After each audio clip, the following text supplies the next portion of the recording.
जय हिंद दोस्तों। आज की वीडियो में हम लोग बात करेंगे कि ड्राफ्ट बॉक्स में जो बच्चे बचे हैं उस पर क्या क्या करना है।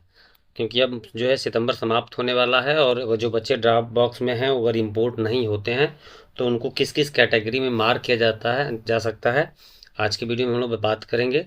तो इसके लिए आपको क्या करना है, स्टूडेंट मॉड्यूल का आपको लॉगिन कर लेना है और डैशबोर्ड पे आ जाना है। तो जैसे ये डैशबोर्ड है, डैशबोर्ड पे आने के बाद आपको इस तरह कुछ दिखेगा। तो आपको डैशबोर्ड पे एक ऑप्शन होगा लिस्ट ऑफ ऑल स्टूडेंट, बाएं तरफ होगा, इस पर क्लिक करना है आपको। जैसे इस पर क्लिक करेंगे आप तो चार पांच ऑप्शन मिलते हैं। Active student, drop box student, inactive student और एक्टिव स्टूडेंट 2024-25। तो हमको ड्रॉप बॉक्स पे क्लिक करना होगा। ड्रॉप बॉक्स जब क्लिक करेंगे तो ये ड्रॉप बॉक्स में जितने बच्चे होंगे वो सारे बच्चे दिखाई देंगे। तो आप थोड़ा सा नीचे करके इधर दाहिनी साइड आइए। उदाहरण के रूप में ये पहला बच्चा है। ये देखिए यहाँ पे स्टूडेंट का स्टेटस लिखा है due to progression RTC active for the import status none not known. इसका मतलब ये बच्चा जो है इंपोर्ट किया जा सकता है, मतलब इंपोर्ट करने की कैटेगरी में है। इसके अलावा और कोई जानकारी नहीं है। अब हमको इसमें मार्क करना है तो क्या करेंगे, सबसे पहले अगर बच्चा किसी विद्यालय में पढ़ रहा है तो आपको इंपोर्ट कराना ही है। अगर वो कहीं नहीं पढ़ रहा है तो कौन कौन से ऑप्शन हो सकते हैं उसके लिए आपको क्लिक करना है। इस बॉक्स पे देख रहे होंगे, यहाँ पे आपको क्लिक करना है। जैसे इस पर क्लिक करेंगे ये अपडेट वाला हाइड हो जाता है, मतलब खुल जाता है, ओपन हो जाता है। यहाँ सब स्टेटस पे क्लिक करेंगे तो पहला ऑप्शन डिलीट का है। डिलीट किसको करना है मैं बता देता हूँ। डिलीट पे जैसे ही क्लिक करेंगे तो आपको नीचे रिमार्क में तीन ऑप्शन मिलेंगे। Duplicate entry, wrong entry, due to death.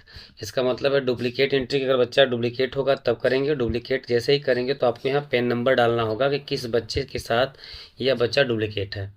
बिना पेन नंबर डाले लेगा नहीं। दूसरा, अगर रॉन्ग एंट्री करते हैं तब ये पेन नंबर नहीं मांगेगा। और अपडेट कर देंगे बच्चा डिलीट हो जाएगा। बच्चा अगर गलती से अगर ऐड हुआ है तब ये कर सकते हैं। और ड्यू टू डेथ कर देते हैं तब भी आपको कुछ नहीं करना है, अपडेट कर देना है। मतलब डुप्लीकेट करेंगे तो आपको किस बच्चे से डुप्लीकेट है उसका पेन नंबर डालना होगा। और अगर डुप्लीकेट नहीं है तो जैसी कंडीशन है उसमें कर सकते हैं। ये हो गया डिलीट के लिए। लेकिन बच्चे को डिलीट अगर नहीं करना है चूंकि बच्चा सही है तो अब दूसरा ऑप्शन इसमें बता देता हूँ, mark drop out. Mark drop out का मतलब बच्चा ऐसे कंडीशन में है जो नहीं पढ़ रहा है, मतलब बच्चा आगे कक्षा में नहीं पढ़ेगा। तब क्या करना है भाई, तब रिमार्क पे आपको क्लिक करना है। अदर रीजन का मतलब ऐसा रीजन है जो कि इनमें से नहीं, नीचे जो ऑप्शन दिया गया इसमें से अगर नहीं है तो आप अदर रीजन कर सकते हैं। पहला इसमें आप मान के चलिए इकोनॉमिक रीजन है, अगर पैसे कमी कारण नहीं पड़ रहा है तो आप इस पे मार्क करेंगे। एम्प्लॉयमेंट, अगर कहीं घर उसका व्यवसाय ऐसा है कि पूरा परिवार जो है मिलकर ठेला लगाता है, कुछ काम करता है, तो इस पे करेंगे। Student absent since many days, बहुत दिनों से बच्चा अब्सेंट चल रहा है और घर से प्रयास करने के बाद भी बच्चा नहीं आ रहा है तो आप इसका इस्तेमाल कर सकते हैं। आरफैन का मतलब जो बच्चा अनाथ है, घर में कोई पढ़ाने वाला नहीं है, तो इसका इस्तेमाल कर सकते हैं।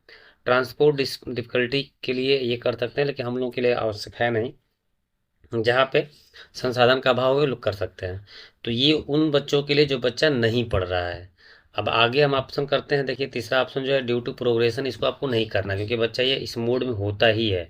तो ड्यू टू प्रोग्रेशन आप टीसी पर क्लिक ही नहीं करना है आपको। इसके बाद अगला ऑप्शन है move to other mode of study. यह कक्षा 10 के बाद के बच्चों के लिए होता है, जो ओपन यूनिवर्सिटी में पढ़ते हैं उनके लिए है। तो अगर इस पर आप क्लिक करते हैं, कक्षा 10 के बाद के बच्चों को मार्क करना है तो आप ये काम कर सकते हैं। ये कक्षा 6-8 तक नहीं रहेगा, 1 से 8 तक नहीं रहेगा। लास्ट ऑप्शन है माइग्रेट टू अदर रीजन।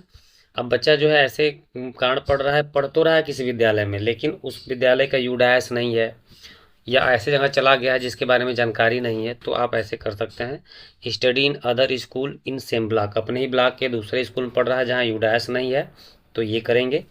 और अगर जिले में है तो ये करेंगे, स्टेट में है तो ये करेंगे, कि अदर देश में गया है तो ये करेंगे। मतलब मिग्रेट टू अदर कंट्री, अगर दूसरे देश में गया है तब। तो ये सारे कार्य आपको करना होगा। तो ये तरीके हैं, इन्हीं के तरीके से आपको मार्क करना है। आपको फिर से मैं बता दे रहा हूँ कि इसमें डिलीट उस बच्चों को कर सकते हैं जो बच्चे 3 कैटेगरी में होंगे, उन्हीं को डिलीट कर सकते हैं। या तो डुप्लीकेट हो, या गलती से रजिस्ट्रेशन हो गया हो, या फिर मर गया हो। मार्क ड्रॉप आउट उस बच्चे को करेंगे जो नहीं पढ़ रहा है। और अगर बच्चा पढ़ रहा है और वो इंपोर्ट नहीं कर रहे हैं तो माइग्रेट टू अदर रीजन में ही करेंगे। ये 3 ऑप्शन ही आपको भरने हैं कक्षा 8 तक।